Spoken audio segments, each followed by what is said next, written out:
ذیشان اختر ہمارے ساتھ موجود ہیں۔ ذیشان یہ بتائیے گا کہ اس اسپتال کی یہ حالت کب سے ہے، کب سے مسائل کا سامنا کرنا پڑ رہا ہے اس اسپتال کو؟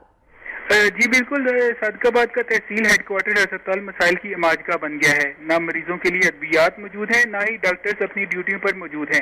ایک 14 سالہ لڑکے کو ایمرجنسی وارڈ میں ڈیوٹی ڈاکٹر نے مریضوں کے لیے علاج معالجے کے لیے رکھا ہوا ہے۔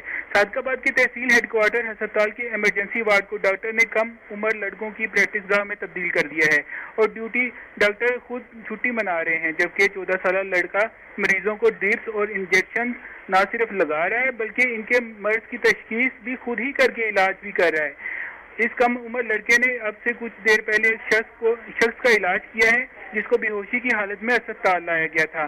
جیسا کہ ویڈیو میں صاف دیکھا جا سکتا ہے کہ ایک کم عمر لڑکا ایک مریض کے مرض کی تشخیص کرنے کے بعد انہیں ڈرپ بھی لگا رہا ہے۔ جی شکریہ ذیشان، آپ نے اپڈیٹ کیا۔